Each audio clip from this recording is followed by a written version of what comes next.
प्रातः क्लास चल रहा था 6/10/1967। तीसरे पेज की पहली लाइन में बात चल रही थी कि देवकी को जेल में डाला था। अभी जेल वेल में तो कोई बात शोभती है।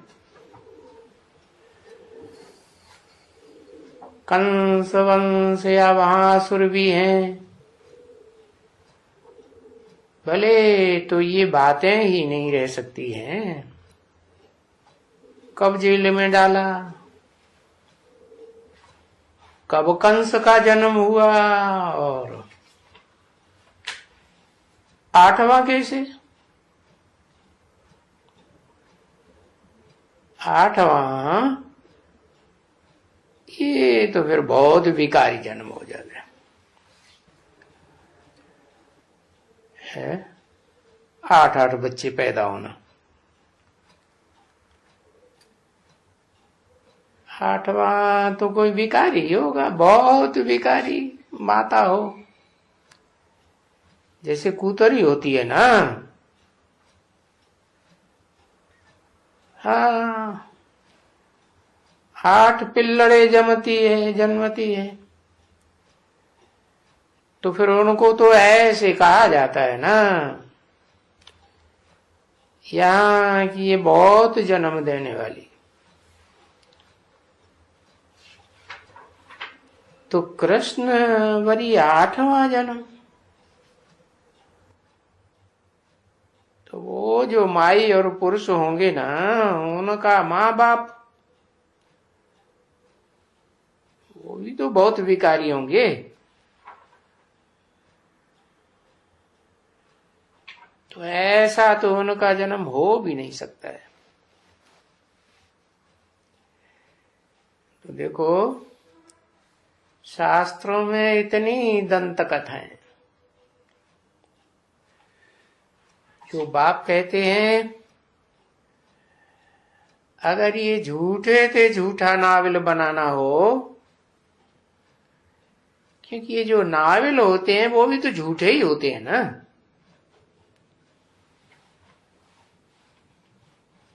सब नावेल्स बहुत करके झूठियां ही होती है।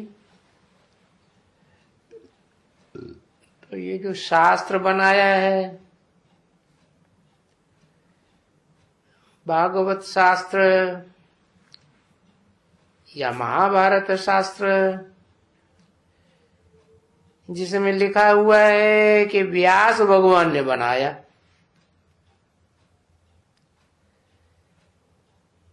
अब ये तो कोई बड़ा झूठा आदमी था। और बड़े ये नावल से बनाने वाले होशियार होते हैं। ये तो बहुत ही होशियार था।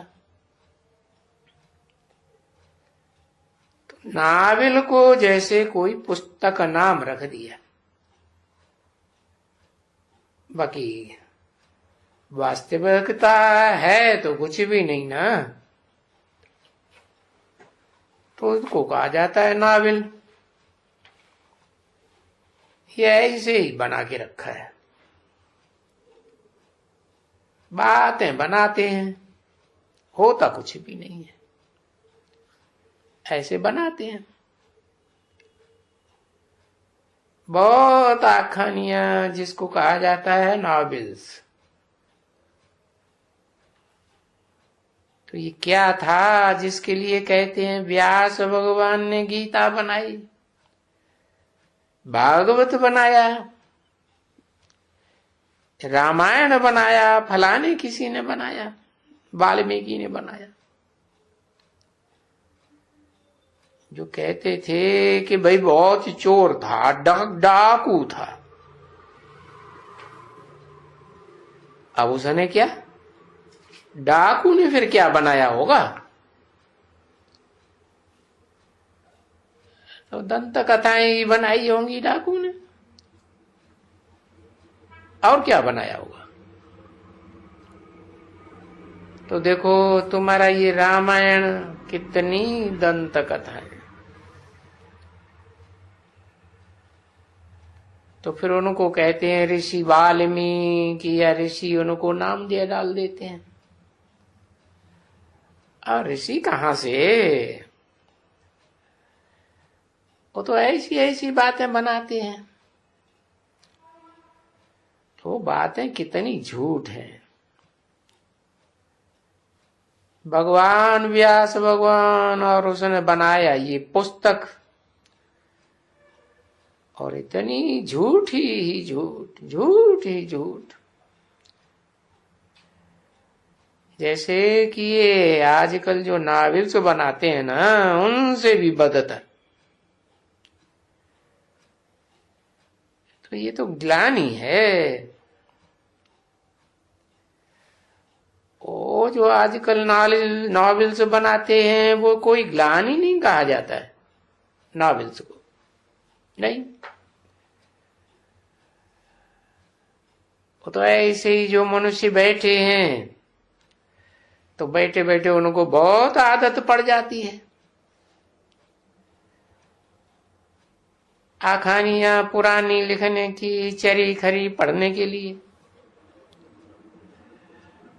अब जैसे ये चंद्रकांता है, एक चंद्रकांत वेदांत है, ये एक चंद्रकांत नावल है, समझे। तो तुम बच्चों ने चंद्रकांत वेदांत कभी देखा नहीं है, सुना ही नहीं है। परंतु चंद्रकांत तो एक वेदांत भी है, जिसमें भी ये कथाएं तुम्हारी के बटुक था, कृष्ण छोटा, फिर उसने ये स्टीमर बनाया, ये खेवैया उसको कहा जाता है। तो ये स्टीमर था, और यो स्टीमर चक्कर लगाने लगा।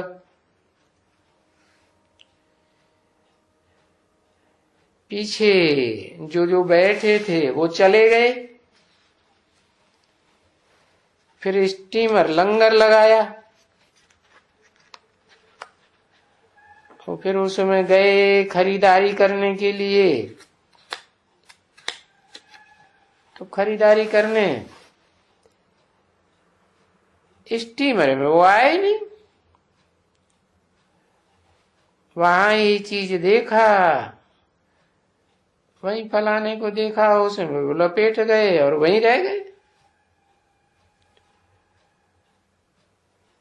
अभी है तो वास्तव में ये स्टीमर,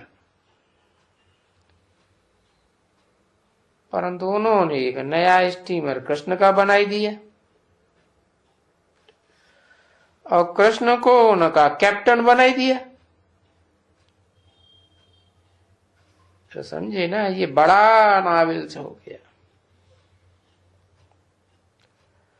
और वो भी उनकी वॉल्यूम्स हैं, गुजराती में भी है, हिंदी में भी है। और बाबा ने गुजराती में पढ़ा हुआ है, बॉम्बे में गुजराती भी जानते थे। किसी ने कहा हाँ जी, अभी गुजराती पढ़ सकते हैं लेकिन लिख नहीं सकते। सो भी छापे का पढ़ सकते हैं, कोई हाथ का लिखा हुआ होगा तो नहीं पढ़ सकते। अखबार पढ़ते पढ़ते ऐसे ही सीख गए, ऐसे नहीं कि कोई अलग से सीखा जाता है, नहीं बच्चे। कोई भी चीज उठाने पढ़ते पढ़ते पढ़ते पढ़ जाती है। तो वो भी हम देखा कि वाह, अभी मालूम पड़ता है ये क्या चंद्रकांता, सारा वॉल्यूम्स पढ़ा। तो ये तो सभी आखानी है, जिसने बैठ करके लिखा है। किसने लिखा है? कोई गुजराती का नाम लिखा हुआ था उसमें। तो ये जो सभी बनाते हैं है सब फालतू।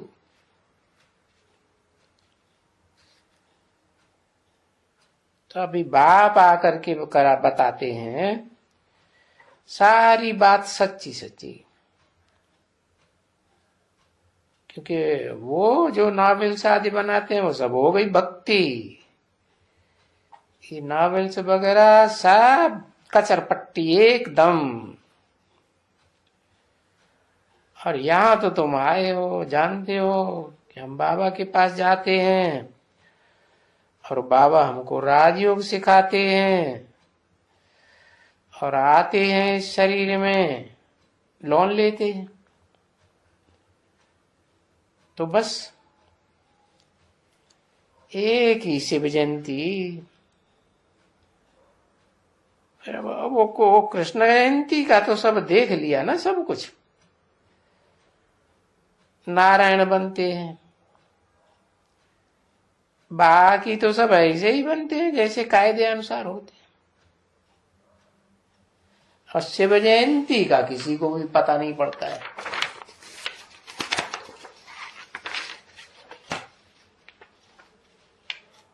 बिल्कुल ही नहीं।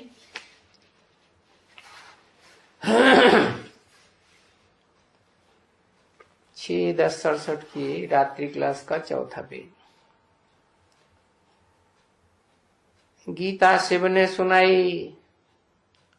अब देखो ये बात किसी को मालूम नहीं है,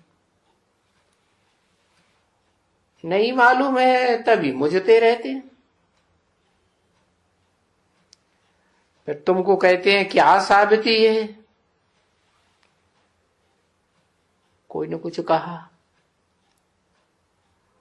बोलो साबिती क्या? तुम क्या बाप के बच्चे नहीं हो? है तुम आत्मा हो तो उसका बाप हुआ ना, नहीं हुआ तो तुम उसको पुकारते नहीं हो, ओ बाबा, ओ शिव बाबा, पुकारते हो ना सभी। तो जरूर फिर वो बाबा तो आते हैं ना, पुकारते हो तो आते हैं। बाकी जो तुम शिव जयंती मनाते हो वो कैसे आते हैं वो तो बोला बताओ। है किसमें आके प्रवेश किया, और फिर वो आकर के प्रवेश करके क्या देते हैं? राजयोग सिखाते हैं जरूर। तो पूछो ना उनसे, और साबिती क्या देवे? तो जो भी आते हैं उन सब से पूछो क्या सीखते हैं, तो बताओ बरोबर है। यहां कृष्ण तो नहीं है। कृष्ण को तो कृष्ण अगर आवे और तुमको बैठ करके पढ़ावे तो तुम तो सब यहां ही बैठ जाओ, और फिर वो विलायत वाले भी यहां आके बैठ जावे, तो दुनिया की सब मनुष्य यहां आ जावे। है और सुंदर सुंदर कृष्ण को देखने के लिए, समझा ना। अगर कृष्ण आवे और ये सिखलाने वाला हो तो अभी तो दुनिया में 500 करोड़ आदमी भी तो है ना। तो गीता का तो कृष्ण भगवान, और वो तो मुख्य है, और वो भी देखते हैं कि ये देखो सिर पर मोर मुकुट रखा हुआ है, ये सांप लगा हुआ है, तो ढेर के ढेर मनुष्य आ जावे, समझे ना। फिर पीछे गालियां वालियां कोई थोड़े ही देवेंगे ना, फिर कभी नहीं देंगे। वाह, कृष्ण को कोई कभी गाली दे सकेंगे बच्चे? बिल्कुल नहीं। उनमें तो ऐसी आकर्षण शक्ति होती है, नाम ही है कृष्ण, तो ऐसी आकर्षण शक्ति होती है जो कोई में भी नहीं हो सकती।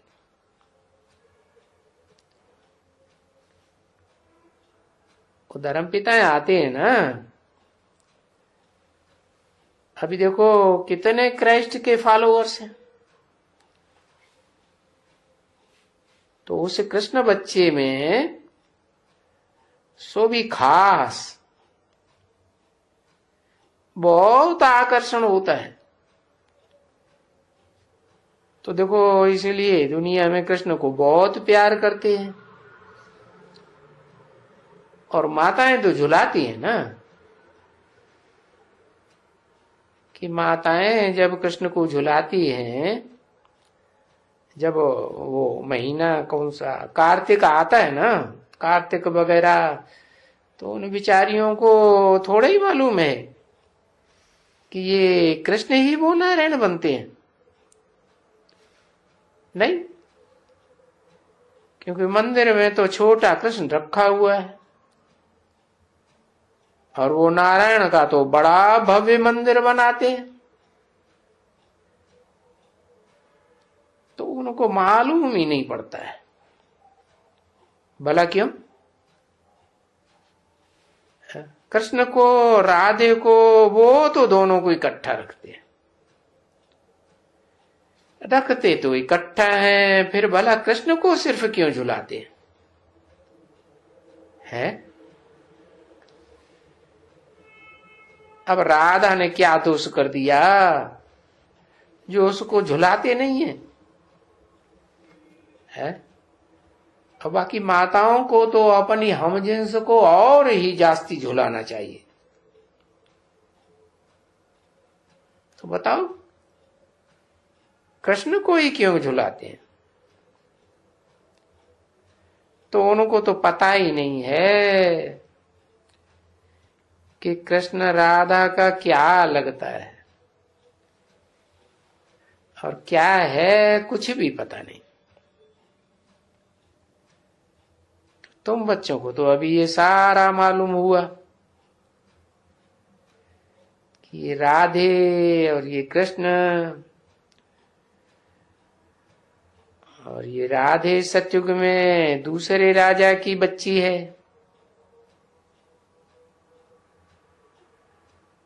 प्रिंस है, वो प्रिंस है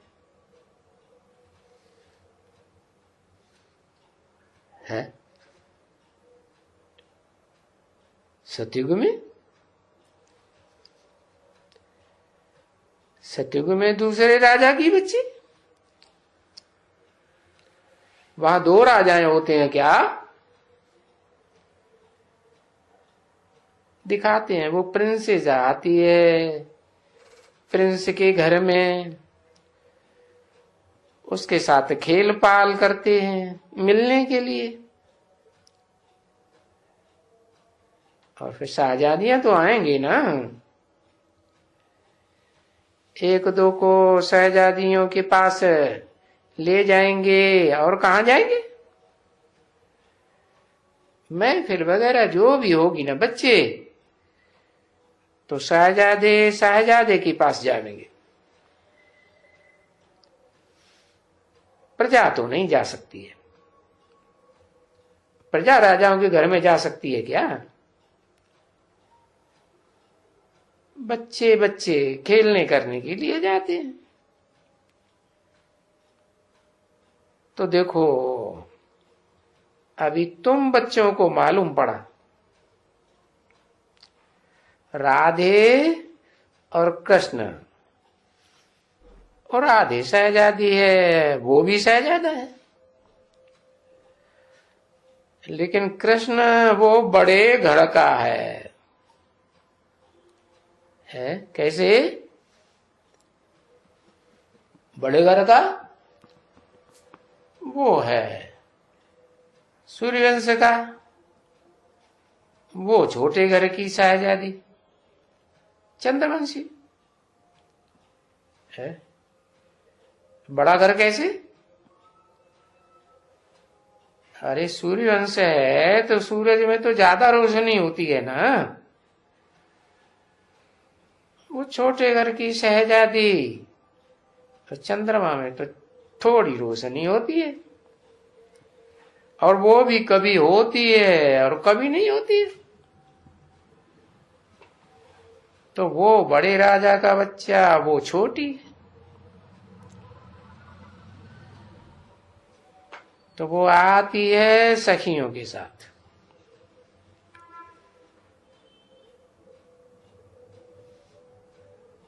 फिर वो सगाई हो जाती है ना। और वो सगाई भी कायदे अनुसार होती है कि राधे और कृष्ण ये भाई बहन नहीं थे, नहीं तो ये तो राजे और प्रिंस प्रिंसेस थे। फिर इनसे मिले हैं और वो शादी हुई। पीछे ये हुआ, परंतु किसको मालूम थोड़े ही है कि ये राजधानी किसने स्थापन की, कहां से ये राजे आए और फिर कहां चले गए। तुम बच्चों को भी क्या आगे मालूम था कभी? नहीं, बिल्कुल नहीं मालूम था। अभी तुम बच्चों को सब, और फिर भी तुम बच्चों को समझाया है कि अभी और विचार करो, क्योंकि ऊपर में तो आत्माएं रहती हैं, वो आत्माओं का लोक है। अच्छा, बाप भी आत्मा और वो आत्माएं भी हैं, वो तो छोटी बिंदी है। तो बिंदी आत्मा की तो बात ही अलग हो गई। चलो फिर आत्मलोक से आओ सूक्ष्म वतन में।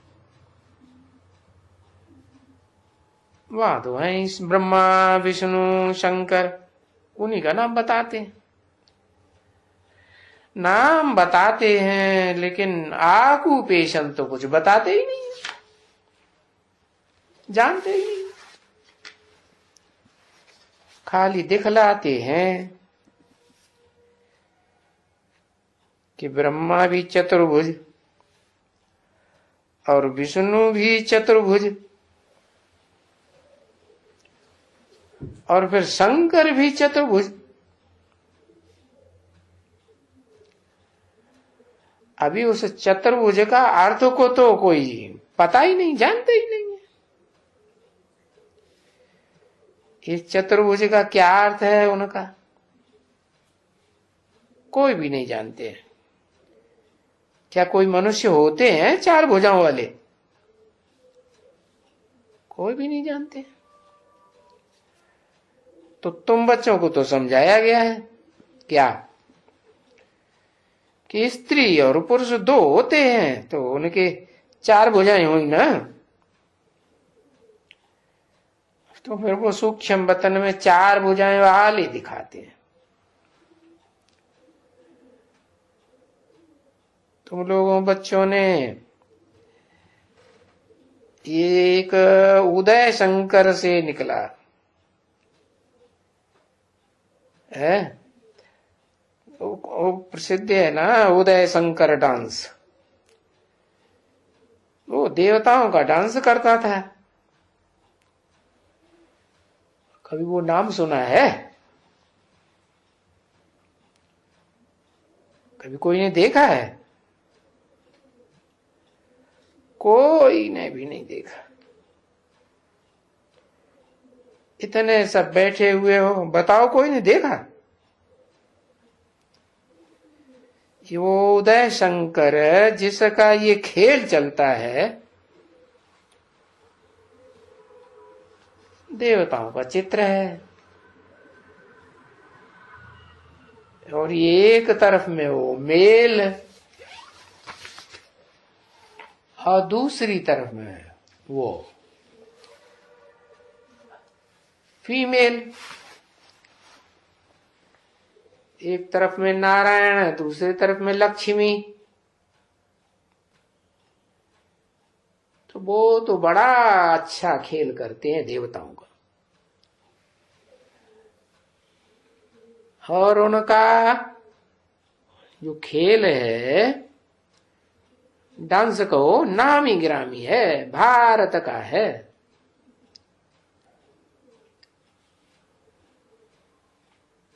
छह 10 की रात्रि क्लास का 5वां पेज।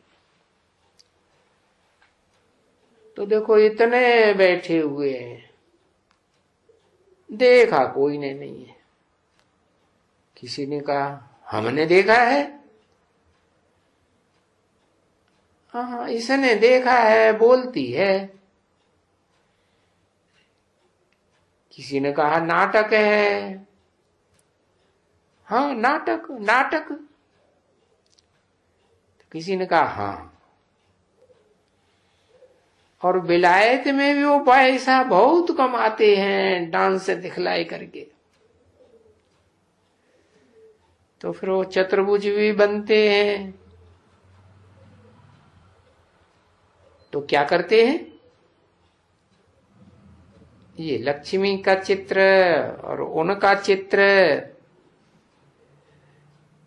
और पीछे उनके फिर ये बाहें निकाल करके, फिर पीछे जब यहां फिरते हैं तो लक्ष्मी दिखलाया, वहां फिरते हैं तो नारायण देखने में आता है।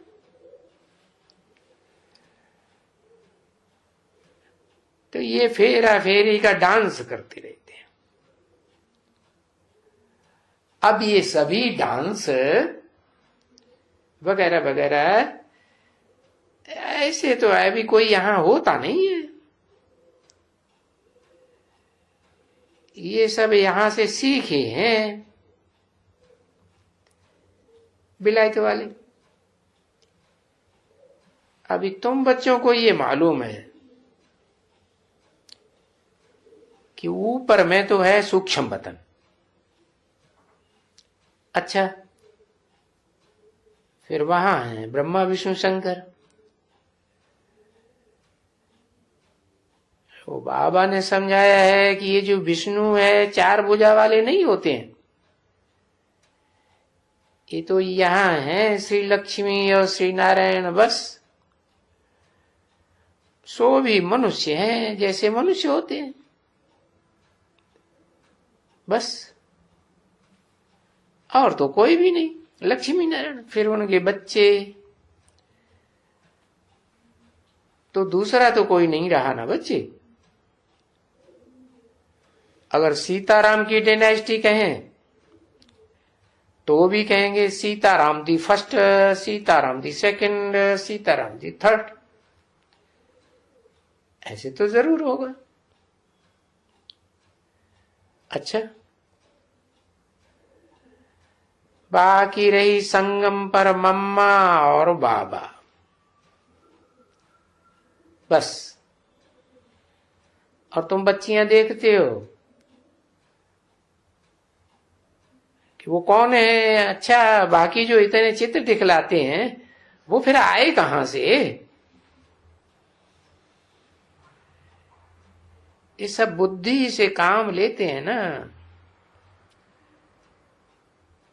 इतने ये जो सभी चित्र हैं ढेर के ढेर मिलते हैं। जब दीपमाला होती है ना तो सब दुकान में चित्र होते हैं, इतने अथाह चित्र। अभी किसके हैं कोई को भी नहीं मालूम, फालतू। बहुत ही ये बनाते हैं रावणों का, आकासुर बकासुर फलाना टीरा, ढेर के ढेर चित्र। हनुमान, गणेश, गणपति, ऐसे ऐसे ढेर के ढेर चित्र हैं।